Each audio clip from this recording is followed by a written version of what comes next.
అభి చెప్పమా. ఏందా చెత్తంతా? మా ఇవి చెత్త కాదమ్మా, ఎలక్ట్రానిక్ ఐటమ్స్. వీటి కోసమేనా నేను వెళ్ళావు? ఇవన్నీ ఎక్కడి నుంచి తెచ్చుకున్నావు? మనము వేస్ట్ సామాన్లు ఇస్తాం కదా, పనికిరాని సామాన్లు, ఇనుప సామాన్లు అన్ని. సో అతని దగ్గరికి వెళ్ళి తెచ్చుకున్నాను మా. ఇవన్నీ తీసేదానికి ఎంత అయింది? వీటన్నిటికి 200 తీసుకున్నారు మా. వీటన్నిటి వల్ల నీకేం యూస్? వీటన్నిటిలో చిన్న చిన్న ప్రాబ్లమ్స్ ఉంటాయి, అలా ప్రాబ్లమ్ ని మనం సాల్వ్ చేస్తే సరిపోతుంది. సో ఈ యొక్క ఎలక్ట్రానిక్ ఐటమ్స్ అనేది వర్క్ అవుతుంది. ఈ మిషన్ అనేది జస్ట్ మన బ్యాటరీ మాత్రమే రీప్లేస్ చేసాము. ఒకసారి ఇది ఎలా వర్క్ అవుతుందని చూద్దాము. Hi hello guys.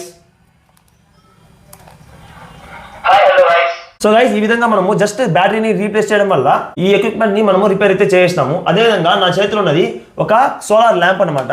సోలార్ వల్ల ఇది వచ్చి ఛార్జ్ అవుతుంది. అదేవిధంగా ఎక్స్టర్నల్ గా మనం 12 volts ఇస్తే అది కూడా ఈ యొక్క బ్యాటరీ అనేది రిసీవ్ చేసుకొని ఛార్జ్ అయితే అవుతుంది.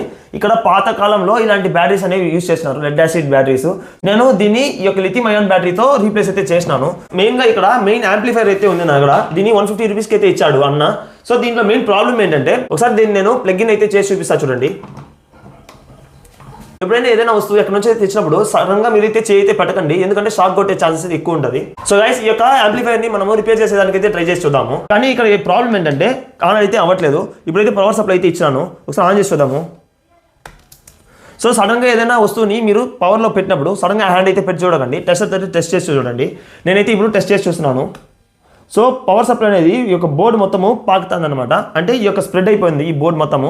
సో ఇక్కడ ప్రాబ్లం ఏంటంటే, ఈ యొక్క 230 volts ఆఫ్ ఏసీ కరెంట్ని 12 volts డీసీ కరెంట్గా మార్చడంలో ఇదైతే ఫెయిలియర్ అయితే అయిపోతుంది. ఇక్కడ చూడండి దగ్గరకు వచ్చి, సో ట్రాన్స్ఫార్మర్ని చూడండి, పవర్ సప్లై అయితే కనిపిస్తుంది మీకు. అదేవిధంగా ఇంకెక్కడ చూసినా మీకు పవర్ సప్లై అనేది కనిపిస్తూ ఉంటుంది.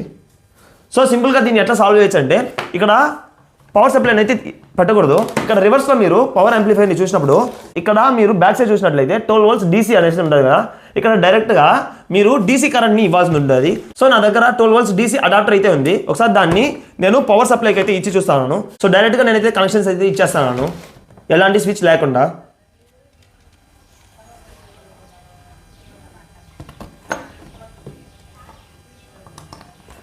సో గైస్, ఈ యొక్క యాంప్లిఫైర్ అనేది వర్క్ అవడం అయితే స్టార్ట్ అయిపోయింది అనమాట.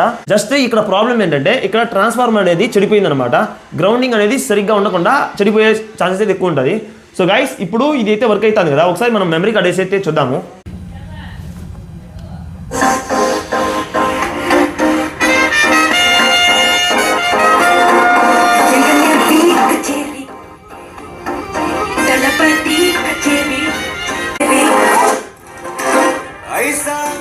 సో మీ దగ్గర ఇలాంటి డిజిటల్ స్టీరియో యాంప్లిఫైర్స్ ఉంటే దాంట్లో ప్రాబ్లం ఏందో చూసుకొని సాల్వ్ చేసేదానికి అయితే ట్రై చేయండి. అంతేగాని పక్కన ఇలాంటి ఇనుప సామాన్లకి అయితే వేసేయకండి. దీని కాస్ట్ మొత్తం నాకు పడింది ఏంటంటే 200 రూపీస్ అయితే తీసుకున్నాడు అన్న. సో ఇప్పుడు నేనైతే దీని అయితే వర్క్ చేయించేసాను. దీన్ని రీసేల్ వాల్యూ దగ్గర 1500 నుంచి 2000 అయితే నేనైతే ఇచ్చుకోవచ్చు. ఓకే గైస్, వీడియో అనిపించింది కింద కమెంట్ సెక్షన్లో కమెంట్ చేయండి. అదేవిధంగా ఇలాంటి మరీ ఇంట్రెస్టింగ్ వీడియోస్ కోసం హబిలాస్ వాళ్ళని ఇప్పుడే ఫాలో అయిపోండి. Thank you so much.